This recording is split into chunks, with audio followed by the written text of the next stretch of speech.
Esse SK é o mais comentado dos últimos tempos e é considerado um dos mais cruéis da história dos Estados Unidos. O caso de hoje é para você que lotou a minha DM lá no Instagram e sim, hoje vamos falar de Jeffrey Dahmer.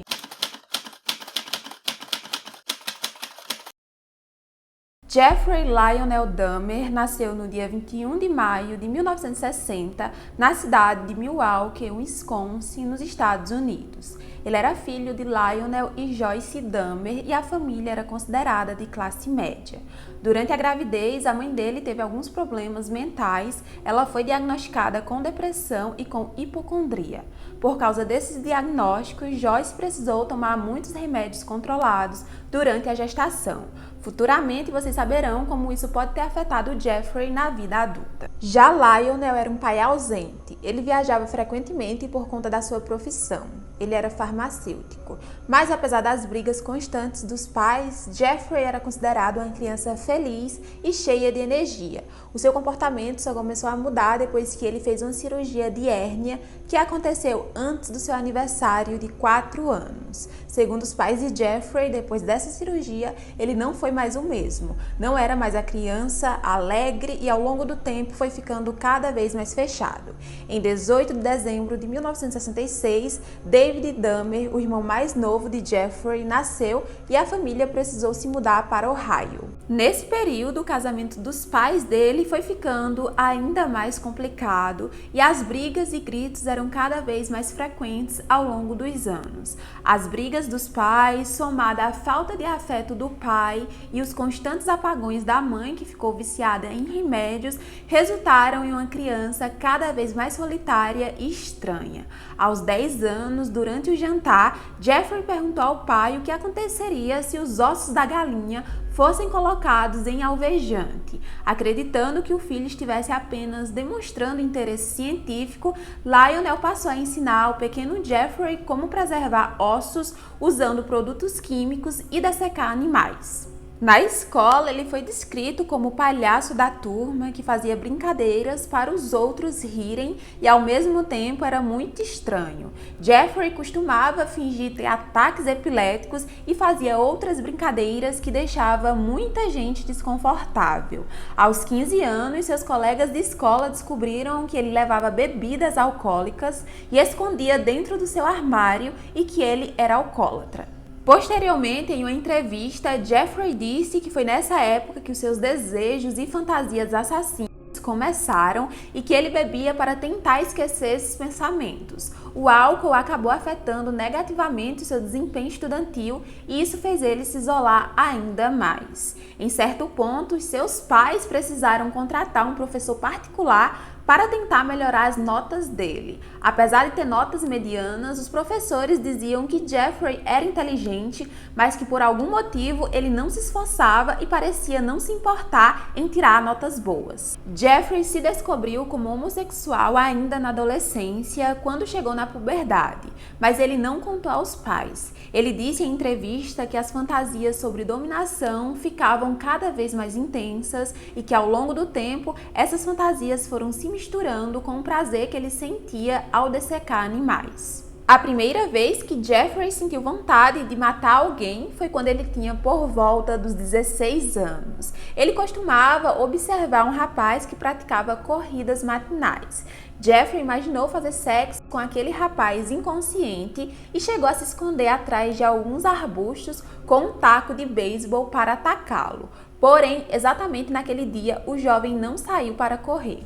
Em 1977, os pais dele se separaram e no ano seguinte, apesar das notas baixas, ele se formou no ensino médio. Nesse mesmo período, o pai dele saiu de casa, foi morar em um hotel com a namorada e alguns meses depois, a mãe dele foi para outra cidade com seu irmão mais novo. Joyce abandonou Jeffrey, deixando ele sem comida, sem dinheiro e com a geladeira quebrada, sozinho em casa. Aos 18 anos, 3 meses após a sua formatura do ensino médio, Jeffrey cometeu seu primeiro crime, no dia 18 de junho de 1978. Ele estava dirigindo quando viu o jovem Steven Inks, de 18 anos, andando na beira da estrada pedindo carona. Steven estava tentando pegar uma carona até Lockwell Corners para ir a um show de música. Jeffrey ofereceu uma carona, mas disse que antes eles podiam ir até a casa dele para tomar umas cervejas e ouvir músicas antes de pegar a estrada. Steven aceitou. Depois de algumas horas, o jovem disse que precisava ir, senão ia perder o show, mas Jeffrey não queria deixar ele sair e quando Steven virou as costas, Jeffrey acertou o rapaz com um halter de 5 quilos que estava na sala. Com o garoto inconsciente, Jeffrey o estrangulou até a morte, tirou as roupas do jovem e se masturbou em cima do corpo sem vida. Depois desmembrou o corpo, colocou em sacos de lixos e foi em direção a Ohio para se livrar do corpo. Mas por volta das 3 horas da manhã, ele foi parado pela polícia. Os policiais notaram que ele estava dirigindo bêbado, viram os sacos estranhos nos bancos de trás, mas por incrível que pareça, mandaram ele apenas voltar para casa. Novamente em casa, com os restos de Steven, Jeffrey escondeu o corpo no porão e o dissecou. Só se livrou dos restos mortais 2 anos depois, quando triturou os ossos e espalhou pelo quintal dos pais. 6 semanas depois do assassinato, o pai dele foi até a casa e o encontrou abandonado. Buscando uma forma de manter o filho ocupado, Lionel decidiu matricular Jeffrey na Universidade Estadual de Ohio. Porém, ele não ficou muito tempo. Jeffrey continuava bebendo sem parar e as notas dele não passavam de 4. E apenas 3 meses depois, ele largou a faculdade. Em janeiro de 1979, Jeffrey se alistou no exército americano. Ele foi treinado para ser médico e foi enviado para a Alemanha Ocidental. Ele serviu até 1981 e durante esse período ele fez mais 2 vítimas. Jeffrey foi acusado de ter estuprado 2 soldados. Uma das vítimas foi drogada pelo médico antes de ser violentada e o outro soldado era o seu colega de quarto que afirmou ter sido abusado repetidas vezes. As denúncias e o alcoolismo fizeram ele ser considerado inapto para o serviço militar. De volta aos Estados Unidos, Jeffrey passou a morar em Miami Beach, onde trabalhou em vários empregos, mas gastava todo o dinheiro que recebia com bebidas. Alguns meses depois, ele pediu para morar com o pai e a madrasta. Morando com o pai, as coisas seguiam iguais. Em dezembro de 1981, Jeffrey Dahmer foi obrigado a morar com a avó em West Allis, no leste de Wisconsin. Inicialmente, Jeffrey tinha um bom relacionamento com a avó, ele fazia tarefas da casa e procurava emprego. No começo de 1982, ele conseguiu um emprego, mas acabou sendo demitido 10 meses depois. Jeffrey passou 2 anos desempregado, vivendo apenas do dinheiro que a sua avó lhe dava. Ele usava esse dinheiro para beber escondido da avó, que tinha proibido ele de consumir álcool enquanto estivesse embaixo do teto dela. Em 7 de agosto de 1982, ele foi preso por se masturbar na frente de mulheres e crianças em uma feira e foi condenado a pagar uma multa. Em janeiro de 1985, ele começou a trabalhar na fábrica de chocolate Ambrosia em Milwaukee, das 7 horas da noite até as 7 horas da manhã. Agora, com um pouco mais de dinheiro, ele passou a frequentar saunas e bares gays. Jeffrey era um homem branco, considerado bonito e calmo. Isso chamava muita atenção das suas vítimas, que acabavam acreditando que ele não representava perigo. A maioria das suas vítimas eram homens negros ou imigrantes. Nessas saunas, ele dopava os seus parceiros e os Depois de pelo menos 12 denúncias, ele foi proibido de entrar na sauna gay que ele costumava frequentar. Ao longo dos anos, as fantasias de dominação ficavam cada vez mais intensas. Em determinado momento, Jeffrey viu no jornal a notícia do enterro de um rapaz de 18 anos. O que vocês acham que ele fez? Tentou desenterrar o corpo para cometer necrofilia. E sim, ele chegou a levar uma pá até o cemitério e começou a cavar, mas a terra era muito dura e ele acabou desistindo da ideia. Jeffrey cometeu seu segundo assassinato quase 10 anos após o primeiro. Em 20 de novembro de 1987, ele conheceu Steven Tuomi, um rapaz de 25 anos, em um bar gay e depois o levou para um hotel. Sozinhos, Jeffrey dopou Steven para estuprar. Posteriormente, Jeffrey disse que não pretendia tirar a vida de Steven, mas quando acordou na manhã seguinte, se deparou com o corpo do homem com o peito esmagado, cheio de machucados e sem vida. Ele disse que não lembrava de nada, mas sabia que foi ele que fez aquilo. Para se livrar do corpo de Steven, Jeffrey comprou uma mala grande, onde colocou o corpo e o levou para a casa da avó. Depois de uma semana, com o corpo no porão da casa da avó, ele desmembrou e descartou as partes em sacos plásticos que jogou no lixo. Jeffrey ficou apenas com o crânio da vítima, que ele tentou conservar com produtos químicos. Ele usava o crânio para se mastigar, mas acabou descartando também porque o crânio se deteriorou. Jeffrey era obcecado por vilões de filmes, especificamente pelo Imperador Palpatine de Star Wars e o assassino dos gêmeos de O Exorcista 3. E o que eles tinham em comum? Os olhos deles ficavam amarelos quando iam cometer maldades. Jeffrey se identificava com eles e por isso, sempre que ia atrás das suas vítimas, colocava lentes amarelas que representavam toda a crueldade que ele estava prestes a fazer. Depois do segundo assassinato, Jeffrey passou a buscar constantemente mais vítimas. A maioria eram atraídas de bares gay. A terceira vítima dele foi James Doxtator, de 14 anos. O adolescente foi levado para a casa da avó de Jeffrey, onde foi dopado e, depois de ser abusado, foi estrangulado até a morte. O corpo dele também foi desmembrado e descartado no lixo. Enquanto estava morando com a avó, ele fez mais duas vítimas. Richard Guerreiro, de 22 anos, foi dopado e estrangulado com uma tira de couro em março de 1988. E Anthony Cias, de 24 anos, que foi morto em 1989. Jeffrey manteve a cabeça e os genitais de Anthony conservados em acetona. Até que a avó dele mandou ele procurar um apartamento porque não aguentava mais ver ele levando homens tarde da noite para a casa dela.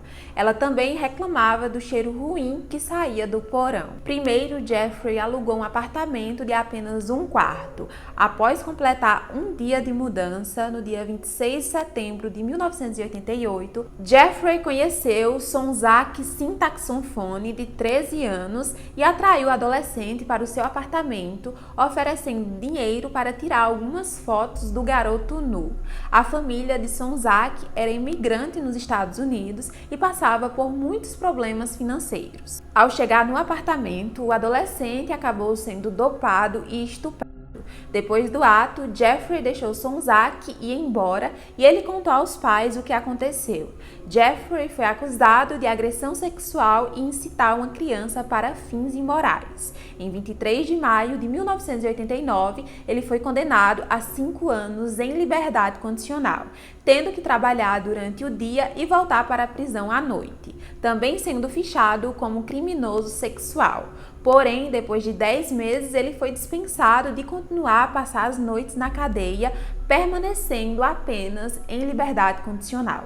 Em maio de 1990, Jeffrey se mudou novamente e alugou o apartamento no prédio Oxford, número 213, que ficaria conhecido mundialmente pelos crimes brutais que aconteceram ali.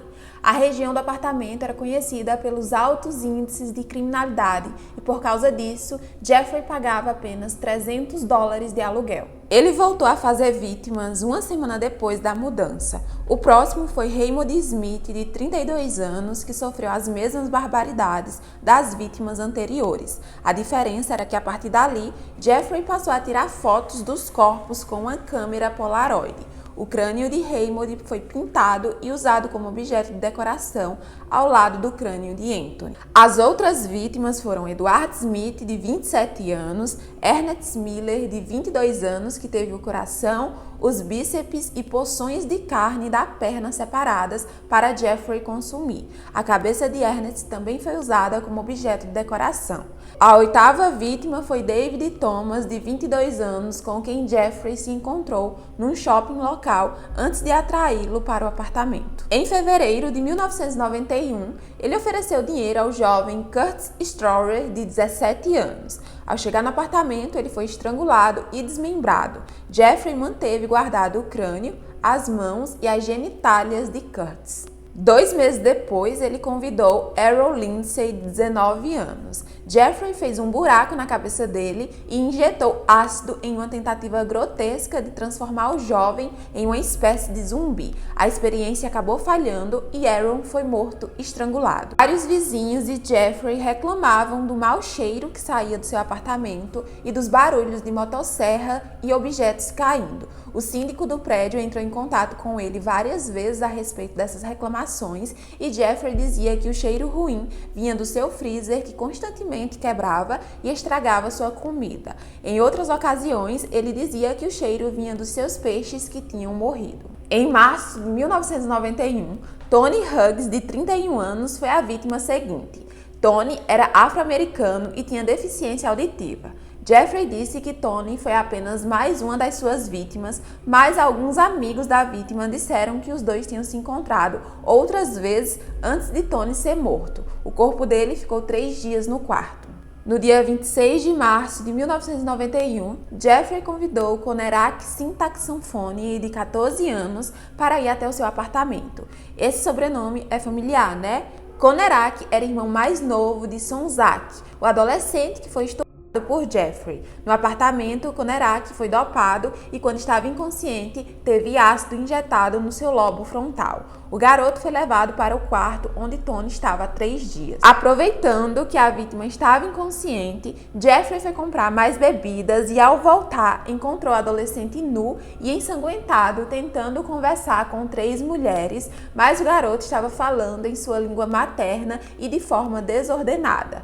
Jeffrey disse às mulheres que o adolescente era seu namorado e que ele tinha 19 anos e estava apenas bêbado demais. As mulheres não acreditaram nisso e chamaram a polícia. Quem atendeu à ocorrência foram 2 policiais que não se importaram em ver o adolescente cambaleando e todo ensanguentado. Eles acreditaram no que Jeffrey disse e nem sequer chegaram a revistar o apartamento, apesar do odor forte que vinha do corpo em decomposição de Tony. Os policiais foram embora e deixaram Conerak com Jeffrey. Conerak poderia ter sobrevivido se a polícia tivesse olhado a ficha de Jeffrey, onde constava que ele era um molestador de menores. O adolescente teve ácido injetado novamente no cérebro, fazendo ele perder a vida. Os corpos de Tony e Conerak foram desmembrados, a carne dissolvida em ácido e os crânios foram adicionados à coleção macabra de Jeffrey. 2 vizinhas dele tentaram de várias formas avisar a polícia que coisas erradas estavam acontecendo no apartamento 213. Glenda Cleveland morava em um prédio na mesma rua de Jeffrey. Foi ela que fez a ligação para a polícia no dia 27 de maio de 1991, quando ela e suas filhas encontraram Conerak na rua. A segunda mulher era Pamela Bass, que morava no apartamento ao lado de Jeffrey. Ela ouviu os gritos das vítimas, o barulho da furadeira e o cheiro insuportável que saía do apartamento de Jeffrey. Pamela ligou diversas vezes para a polícia e nada foi feito. Ela contou em entrevista a um documentário que ele fazia sanduíches e distribuía para os vizinhos. Pamela disse que infelizmente tinha consumido um desses sanduíches. As vítimas seguintes dele foram Matt Turner, de 20 anos, Jeremiah Wingenberg, de 23 anos, Oliver Lacey e Joseph Brenderhoft, de 25 anos. Joseph foi a 17ª e a última vítima de Jeffrey. No dia 22 de julho de 1991, Jeffrey levou Tracy Edwards, de 32 anos, para o seu apartamento. Enquanto conversava com Tracy, Jeffrey pediu que ele fosse olhar o aquário. Enquanto Tracy se distraiu, Jeffrey algemou um dos seus pulsos. Tracy foi levada até o quarto, onde se deparou com várias polaroids coladas na parede. As fotos mostravam corpos sem vida. Tracy também viu um tambor azul de onde saía um odor insuportável. Ele tentou manter a calma enquanto Jeffrey apontava uma faca para ele e o mandava assistir o filme Exorcista 3, que estava passando na televisão. Depois de conversar com Jeffrey e tentar fazer ele ficar calmo, Tracy conseguiu dar um soco no rosto do assassino e fugir. Depois de correr bastante, Tracy encontrou 2 policiais e contou tudo o que estava acontecendo. Levando em consideração todo o descaso desse caso, sabemos que os policiais não acreditaram imediatamente no desespero de Tracy, mas concordaram em verificar o que estava acontecendo. Quando os policiais chegaram no endereço, se depararam com Jeffrey aparentemente tranquilo, que informou aos policiais que aquilo não passava de um mal-entendido. A polícia pediu para entrar no quarto e pegar as chaves das algemas que ainda estavam no pulso de Tracy. Foi quando eles se depararam com algumas fotos de corpos desmembrados que estavam na gaveta aberta da cômoda e notaram que eram reais. E finalmente Jeffrey foi preso. No apartamento foram encontrados 7 crânios, 4 cabeças decepadas, 2 corações humanos, um torso no freezer e um saco cheio de órgãos e carne humana, 2 pênis cortados e preservados e um escalpo mumificado, além de 3 torsos sendo dissolvidos em um tambor com mais de 200 litros de ácido. Os policiais encontraram 74 fotos Polaroid mostrando corpos desmembrados e mutilados das vítimas. Jeffrey Dahmer confessou o assassinato de 17 homens entre os anos de 1978 e 1991. Ele também confessou ter praticado necrofilia e canibalismo. O julgamento de Jeffrey Dahmer começou oficialmente em 30 de janeiro de 1992, com enorme atenção midiática. A defesa de Jeffrey tentou provar a insanidade dele, mostrando indícios que ele sofria de transtorno de personalidade borderline, transtorno de personalidade esquizotípica, alcoolismo e psicose. A acusação levou provas que Jeffrey era são e que ele sabia que seus crimes eram malignos e que mesmo assim escolheu cometer cada um.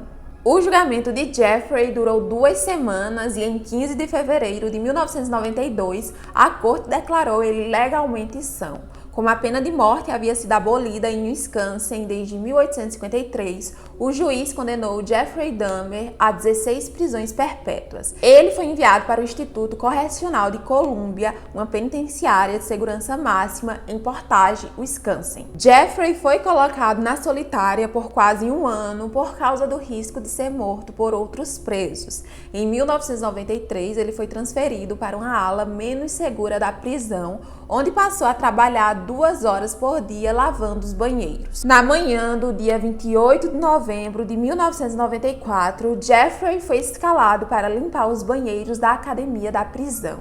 Além dele, Jesse Anderson e Christopher Scarver também foram escalados. Os 3 foram deixados sem supervisão durante 20 minutos. Durante esse tempo, Christopher atacou Jeffrey com uma barra de ferro de 51 centímetros e em seguida atacou Anderson. Christopher voltou para a cela e disse aos guardas que Deus tinha mandado tirar a vida de Jeffrey e Anderson porque eles não tinham se arrependido de verdade. Ele também disse que os guardas deixaram eles sozinhos de propósito, mas isso nunca foi confirmado. Jeffrey não morreu imediatamente, ele ainda foi levado ao hospital com vida, porém morreu 1 hora depois. Anderson morreu 2 dias depois. O corpo de Jeffrey foi cremado e as cinzas divididas entre os pais. A mãe dele queria que o cérebro dele fosse estudado, mas o pai não concordou. Os poucos bens que ele tinha foram divididos entre os familiares das vítimas, que optaram por destruir tudo. O apartamento onde Jeffrey cometeu seus crimes foi demolido em 1992. A mãe dele faleceu em 2000 e os crimes do filho atormentaram ela pelo resto da vida. Joyce tentou suicídio pelo menos uma vez. O irmão mais novo de Jeffrey se afastou, trocou de identidade e o seu paradeiro é um mistério até hoje. O pai de Jeffrey escreveu um livro no qual reconhecia sua parcela de culpa na formação da mente doentia do filho. Lionel deu uma boa parcela dos lucros da venda do livro para as famílias das vítimas, mas nem todos aceitaram essa ideia com entusiasmo. Duas famílias processaram ele por usar o nome do seu parente assassinado sem o consentimento deles. Lionel continua vivo até os dias de hoje. Jeffrey Dahmer foi diagnosticado com vários transtornos psiquiátricos, no entanto, ele não foi diagnosticado com psicopatia, ou seja, ele não era um psicopata. Alguns especialistas acreditam que ele tinha a síndrome de Asperger nunca diagnosticada e que os remédios que a mãe dele usou durante a gestação têm afetado o cérebro dele. A Netflix lançou a série Dahmer, um canibal americano, em 21 de setembro de 2022, com Evan Peters como Jeffrey Dahmer. Essa série é baseada na vida, crimes e morte de Jeffrey Dahmer. Ela ganhou um sucesso estrondoso e fez milhares de pessoas voltarem sua atenção para a dimensão dos crimes de um SK que era pouco conhecido aqui no Brasil. Jeffrey Dahmer é considerado um dos SKs mais notórios da história dos Estados Unidos. As suas vítimas eram pessoas que estavam à margem da sociedade. Apesar de ter negado que esse era o motivo dele escolher homossexuais, na sua maioria negros ou imigrantes, fica claro que Jeffrey Dahmer sabia que as suas vítimas eram pessoas totalmente desamparadas, tanto pela polícia quanto pelo Estado. Esse foi o caso de hoje. Vocês me pediram tanto para falar sobre Jeffrey Dahmer e vocês sabem, né, que o pedido de vocês é uma ordem, então cá está. Tentei trazer o máximo de informações que consegui, claro, dentro do que o YouTube permite. Então, gente, já deixa o like, tá? Porque deu trabalho. Vocês sabem que o caso de Jeffrey é enorme, cheio de detalhes, e eu fiz com o maior carinho, peguei todas as informações certinhas, tá? Já deixa um comentário aqui para ajudar no engajamento. Compartilha esse vídeo com seus amigos, com pessoas que vocês acham que não conhecem esse caso. E é isso, tá? Me sigam lá no Instagram. E a gente se vê na próxima semana. Se cuidem, não falem com estranhos e até mais!